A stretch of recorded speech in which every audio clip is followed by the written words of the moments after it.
Olá, boa tarde. Vamos mais uma vez continuar a reflexão sobre Amós, capítulo 8, versículo 4 a 7. Hoje eu pretendo concluir este estudo, essa leitura da exegese feita no ano de 2009. Na última etapa que vimos, concluí. O vídeo terminou antes da hora, não deu nem para dar um tchau, desculpa aí a parte tecnológica. Eu dizia sobre a lua nova, o sábado, Shabat, e eram épocas em que não era possível, não era permitido pela lei judaica fazer comércio. Por isso que os vendedores queriam logo que passasse a lua nova e que não fosse sábado para poder vender, né? Falamos sobre isso. Agora eu quero amarrar outra questão que aparece no texto, Efá. Efá é um tipo de medida usado na época para medir as quantidades de trigo e de cereais para venda. Então eles queriam falsificar o peso, certo? Isso é um resuminho para a gente dar continuidade, porque hoje eu pretendo falar sobre a análise sociológica que esse texto permite fazer para nós entendermos o contexto desse texto, desses versículos. Pois bem, análise sociológica. Nessa perícope de Amós temos a recorrência de termos que nos conduzem ao ambiente agrícola e comercial do reino de Israel. Podemos perceber que havia uma boa produção de alimentos e um sistema de comércio organizado. Porém, a insistente utilização de termos como pobre e necessitado demonstram que os agricultores e os consumidores viviam num sistema de opressão, sofrendo humilhações e injustiças. Dizem no versículo 4, espremem o pobre e aniquilam o necessitado. Então Amós está profetizando que há um ambiente de opressão em relação ao pobre e ao necessitado. Uma grande parte dessa opressão era causada pelos comerciantes, visto que para alimentar sua ganância enganavam os agricultores que vinham vender seus produtos e os consumidores ao fazerem suas compras no mercado. Lembra do texto original? Diminuir o efá, alterar a balança, aumentar o preço e alterar a balança. Muitas vezes os agricultores e consumidores acumulavam dívidas e, sem poder pagá-las, acabavam sendo obrigados a entregar seus bens e, inclusive, passando a ser escravos dos credores. Esse é o ambiente da Bíblia. Não é uma coisa bonitinha para a gente ler e achar que era tudo maravilhas. Tem muita opressão e injustiça que é retratada e profetizada por aqueles que defendem a vida e querem ver o pobre com acesso à dignidade e a uma vida com mínimas condições de qualidade de vida realmente. Esta realidade de opressão aparece em outros textos do profeta Amós. Então aqui, lembre que também vai falar, porque venderam o justo por dinheiro e o pobre por um par de sandálias. Então, em todo tempo, o profeta Amós, no livro, escrito por ele ou pelos amigos dele, né? A gente tem que entender, 8 séculos antes de Cristo, ninguém estava tirando selfie das coisas. É tradição oral que depois é passado para a escrita, depois vai sendo trabalhado o texto até amarrar. A Bíblia, o Antigo Testamento, só foi definida como nós conhecemos hoje no ano 200, mais ou menos, antes de Cristo. Até então era tradição oral e esse livro entrava, outro não.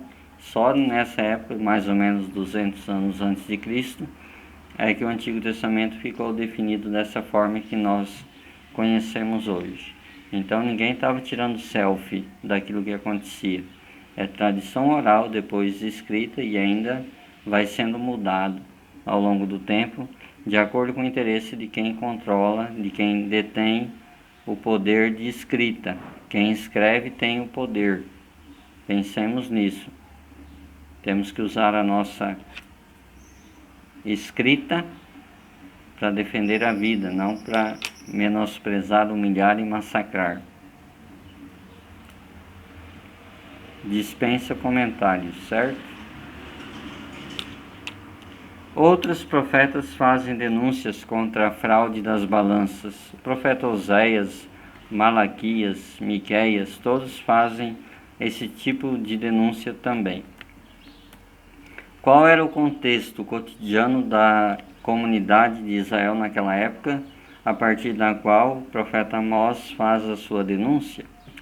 No Antigo Testamento, o termo pobre denuncia muitas situações de injustiça, mas em todas elas, Javé está ao seu lado, sai em sua defesa. No Pentateuco, o que é Pentateuco? Os primeiros 5 livros. Penta quer dizer 5 em grego. Então, Pentateuco, os 5 primeiros livros do que hoje a gente chama de Antigo Testamento. No Pentateuco, Deus é apresentado como o protetor e o libertador dos aflitos.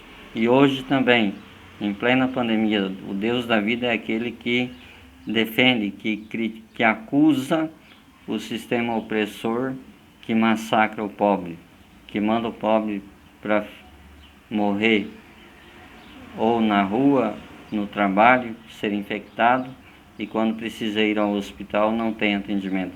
Esse mesmo Deus que grita contra qualquer tipo de opressão. Posteriormente, quando o povo de Deus vai criando suas leis, suas normas para viver em sociedade a partir do projeto de Javé, o pobre é sempre defendido. Então a defesa do pobre não é coisa de padre de esquerda, padre comunista, gente. A defesa do pobre, ela é a base da Bíblia, da Palavra de Deus, tanto no Antigo Testamento como no Novo. Quando Jesus condena os ricos que massacram o pobre, é porque o que está no fundo, a preocupação central, tanto do Antigo Testamento como do Novo Testamento em Jesus de Nazaré, a preocupação é a defesa da vida, a defesa do pobre, que todos possam tomar um seu café com muita fé.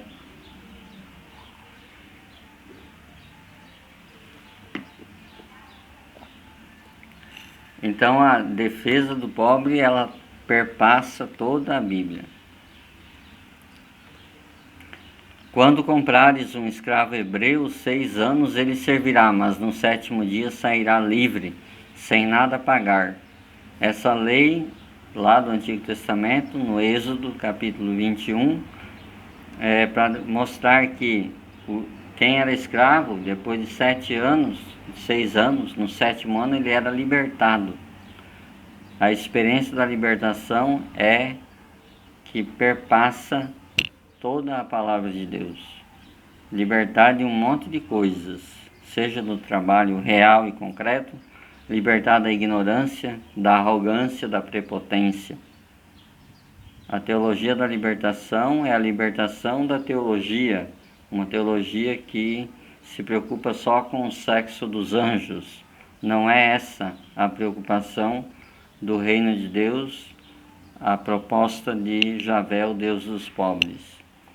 A preocupação de todo aquele, e também a partir do Evangelho, a preocupação de todo aquele que fala e que professa a fé em Jesus de Nazaré, deve ser a defesa incondicional do pobre. Ah, mas o pobre é alienado, não sei o que. Não, não importa.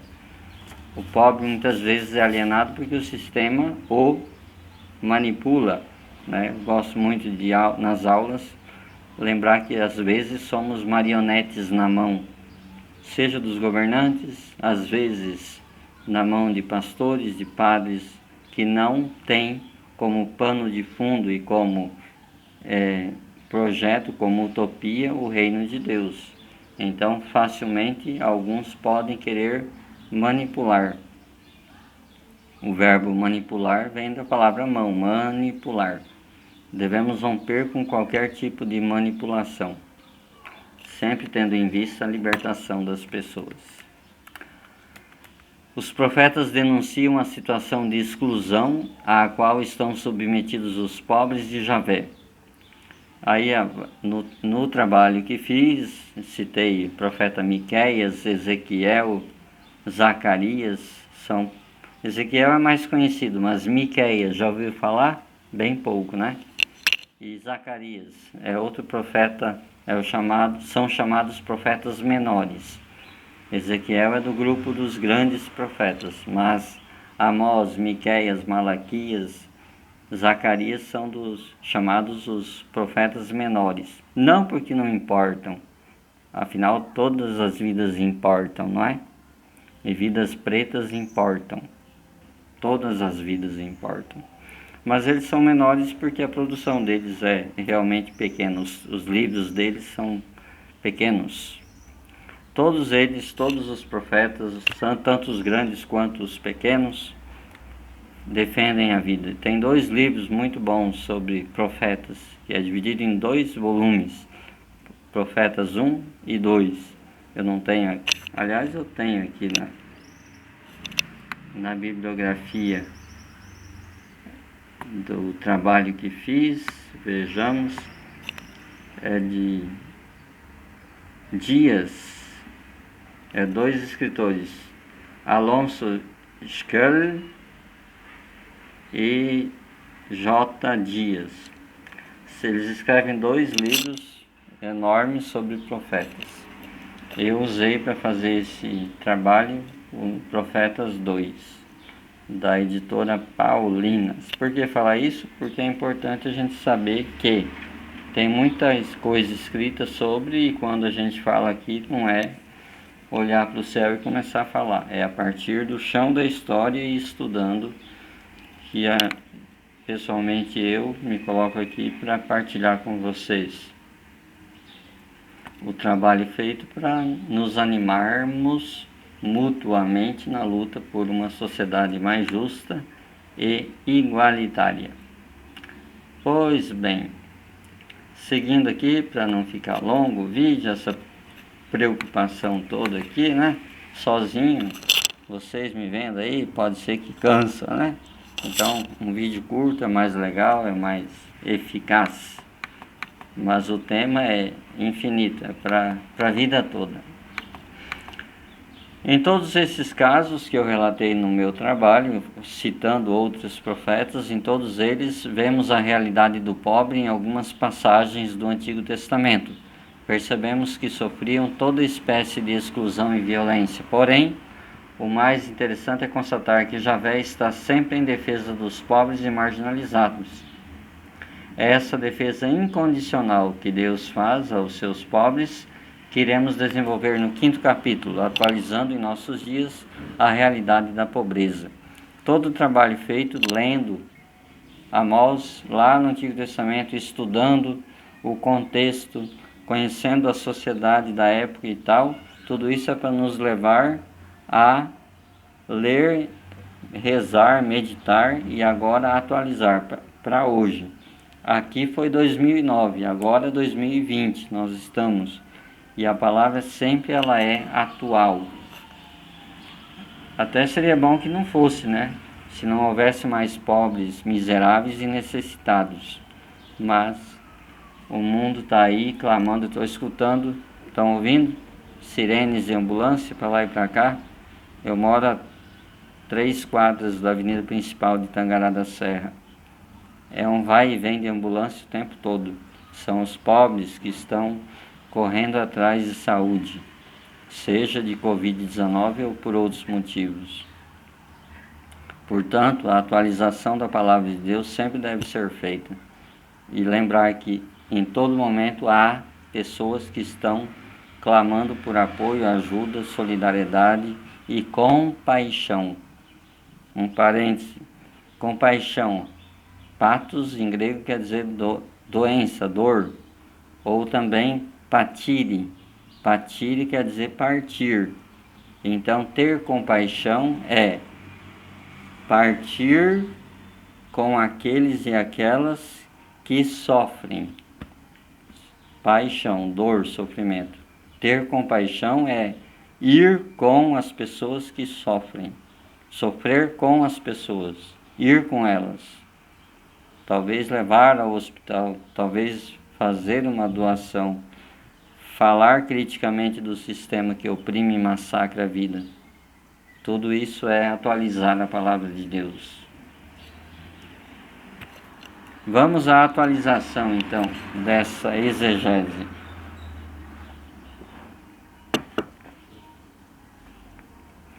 Ao longo dessa exegese, pude constatar a frequente utilização do termo pobre, feito pelo profeta Amós, a partir do qual quero nesse momento fazer uma atualização trazendo essa problemática para nossos dias. 2009 quando eu fiz, agora 2020. Vivemos num mundo em que aproximadamente 2/3 da humanidade vive na pobreza. A população hoje é 7 bilhões, 2/3 dá 4 bilhões e alguma coisa de pessoas vivem na pobreza, na extrema pobreza, em situação de morte. A Covid está aí agora, mas a pobreza, a miséria sempre matou. A fome, doenças muito menos complexas do que Covid-19, sempre mata o povo pobre e marginalizado. É contra isso que a gente se levanta. Não se trata de uma pobreza escolhida. Ninguém escolhe ser pobre. Aliás, não existe pobre, existe pessoas empobrecidas. Nós não somos pobres. As pessoas pobres não são pobres porque nasceram pobres. Nós nascemos empobrecidos. Há um sistema capitalista neoliberal que empobrece as pessoas. A gente gostaria talvez de atribuir a questão da pobreza a uma dimensão espiritual, de pessoas que se contentam com pouco ou quase nada, mas não. Na verdade, estamos falando de seres humanos que são empobrecidos, marginalizados e excluídos do banquete da vida, da mesa na partilha. E é contra isso que o profeta se levanta. A voz, o corpo, fala. Ele não era alguém que estava escrevendo bonitinho no ar-condicionado, engravatado, não. É alguém que caminha na história, vê o sofrimento, a exclusão e a pobreza, e grita e fala e critica, e muitos foram perseguidos. Naquela época e hoje também. Quem denuncia muitas vezes é perseguido. Atualizando, um dos argumentos do sistema neoliberal para justificar essa situação de pobreza e tal, é que não há condições de atender a todos, não há recursos naturais suficientes para atender a necessidade de todos. Mentira. Embora seja verdade que devamos utilizar esses recursos com prudência e coerência, rompendo a lógica do consumismo que suga com voracidade todos os recursos da natureza, a fim de produzir bens de consumo, para satisfazer o mercado transnacional, devemos reconhecer também que o principal motivo para isso não é a escassez de recursos, mas a ganância do próprio sistema econômico, que cria necessidades nas pessoas, que desperta a cobiça do ser humano de querer sempre mais. Agora estão vindo uma motona daquelas, sei lá quantas mil cilindradas, uma bis motor 100 ou 125, anda também, mas o sistema cria as megapotentes motos ou os carrões e coloca na tua cabeça, na minha cabeça, a necessidade criada. Não, tenha isso, tenha aquilo outro. Precisamos de muito pouco para viver bem. Ter casa, ter a dignidade garantida é fundamental. Porém, não precisamos de tanto cacareco em nossas casas compradas com duro suor. Abrindo outro parêntese, Pepe Mujica, ex-presidente do Paraguai, ele lembra que a gente não compra nada com dinheiro. Como assim? Como que você ganha dinheiro? Trabalhando. E o que você gasta? Tempo de vida. Então tudo que eu comprar, essa caneca bonita aqui, né? O café que eu estou tomando e tal, tudo é esse notebook que eu estou lendo aqui, esse celular que está gravando, tudo é comprado com dinheiro, mas o dinheiro que eu ganhei, você ganhou trabalhando, gastando tempo de vida. Então tudo que eu comprar, eu estou comprando com o tempo de vida que eu gastei para trabalhar, para ganhar esse dinheiro, para comprar cacareco muitas vezes. Então temos que ter uma consciência, uma visão crítica, luz no olho e, como eu gosto de falar, sangue no olho também, para entender e ter visão crítica, senão a gente é levado para lá e para cá ao sabor do vento. Nossa América Latina, mantida como celeiro agrícola para o mundo, fornecedora de matéria-prima para as empresas transnacionais, e o Brasil também, como paraíso fiscal para o capital internacional, produz milhões de excluídos. 2009, eu estava lá em São Paulo, onde eu estudava teologia. Hoje eu estou em Tangará da Serra, uma cidade extremamente agrícola. Celeiro, aqui eu dizia, celeiro agrícola para o mundo. O Brasil é isso. E aqui, Tangará, Mato Grosso, foi devastado, natureza destruída para plantar soja e milho para as vacas da Europa. A produção agrícola, na sua grande maioria, nem é para o povo brasileiro, vai para as vacas da Europa. Quando eu falo vacas da Europa é porque eu vi quando eu morei na França. No inverno rigoroso, as vacas ficam confinadas em lugares fechados, como a tua casa, a minha casa, e dá-lhe soja e alimentos que são produzidos aqui. Então a soja produzida aqui, que devasta, que mata, que envenena, é levada para as vacas da Europa. Não é piadinha, é a realidade. Então o Brasil é um grande celeiro. Quando você ouve a palavra commodities, palavra em inglês aí difícil, é isso, é produzir produtos agrícolas básicos e é vender isso aí para entrada de dinheiro. Nós não produzimos conhecimento, tecnologia e tal. Importamos tecnologia e exportamos produtos agrícolas. E para produzir, devastamos, matamos, assassinamos povos indígenas, invadimos terras indígenas, que não é do povo indígena, é da União, é do país, é do Brasil, é do planeta, que está sob a responsabilidade de povos indígenas, por exemplo. Mas não é deles, é da União, é do Brasil, e devemos preservar. Há aqueles que vão sobrevivendo das migalhas dos ricos, ou seja, milhões de pessoas que estão no mercado informal. O Brasil, ontem saiu a pesquisa, pela primeira vez na história do Brasil, tem mais desempregados que empregados. Mais pessoas desempregadas do que empregados. Isso dói. Constatar, ver, saber, ter que falar nisso. É triste. É grave. Um amigo meu me dizia hoje que ontem estava até ruim, porque a gente fica absorvendo tanta notícia ruim. É óbvio que ficamos maus. Ficamos mal. Porque nos afeta. Quem é sensível à causa do pobre, do indigente, do necessitado, fica transtornado. Além dos mais de 60 mil mortos por Covid-19 no Brasil. Mas é importante ver a realidade para, a partir da realidade, inclusive iluminar essa realidade a partir da palavra de Deus, para quem acredita, e aí lutar. Tem muito ateu que luta mais em defesa da vida e da dignidade humana do que muitos cristãos, que muitos muçulmanos, que muitos judeus. Pensemos nisso. Tem muita gente boa lutando, independente de religião, ou é ateu, e daí? Cada um está dando de si para a vida acontecer. Isso é o mais importante. Estamos no mercado informal e o desemprego campeando hoje, 2020, muito mais do que 2009, quando eu fiz esse trabalho.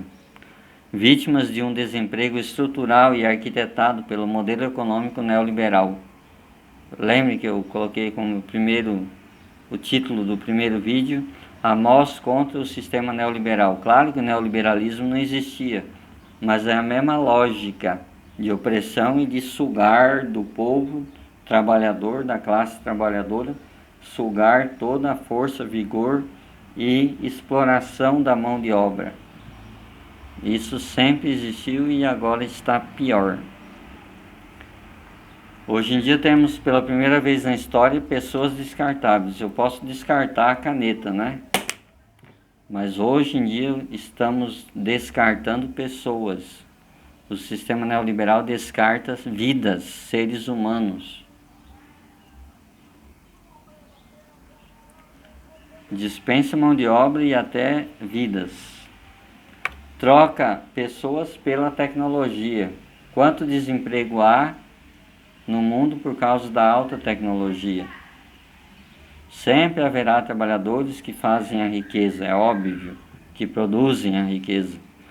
Mas a tecnologia cada vez maior causa desemprego. Tudo é feito por máquina. E aí, para que a mão de obra de um ser humano se a máquina faz? A máquina não vai fazer greve, a máquina não tem problema de saúde, né? Então é bom que substituamos os seres humanos por máquinas. E parece que vai querer acabar por aqui o vídeo. Vamos ver. Por enquanto estamos aí. Então é muita injustiça que temos no mundo e contra ela devemos nos unir e lutar sempre por uma terra, por um outro mundo possível. Diante dessa realidade de ganância em nossos dias, a palavra do profeta Amós se torna pertinente e muito atual, capaz de questionar nossa sociedade e a lógica do mercado em obter lucro a qualquer preço. Que a vida, que a palavra de Deus, presente nos clamores e angústias dos seres humanos e presente na Bíblia. Isso aqui é a história de gente que luta e sofre, não é só o povo abençoado. É um povo que luta por libertação, justiça e igualdade social. Que essa luta presente também na Bíblia nos cause sempre uma inquietação, capaz de nos mobilizar e fazer com que trabalhemos, cada um a partir de suas possibilidades, de seu lugar, aqui eu usei um termo bíblico, teológico, lugar hermenêutico, é onde você vive, no teu bairro, no teu trabalho, na tua escola, ali é o seu lugar para interpretar a vida, analisar, avaliar e agir no mundo.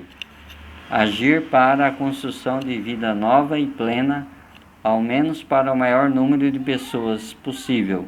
Sabemos que não vamos mudar o mundo, não conseguimos mudar as estruturas tão facilmente, mas devemos nos unir, ninguém solta a mão de ninguém, iluminados e guiados para os que creem pela palavra de Deus, com visão crítica, irmanados, fé no pé, continuemos sempre em construção. Em construção de quê? De um outro mundo possível, certo? Obrigado, gente, por esses 3 encontros refletindo sobre Amós, um profeta da Bíblia, do Antigo Testamento, importante e para que nós assumamos no aqui e agora, no hoje da nossa história, a luta por transformação, por mudança, por destruir tudo aquilo que oprime e massacra e construirmos juntos uma nova sociedade e um outro mundo possível. Amém, axé, auire, aleluia. Namastê. Obrigado, merci beaucoup. Muitas gracias.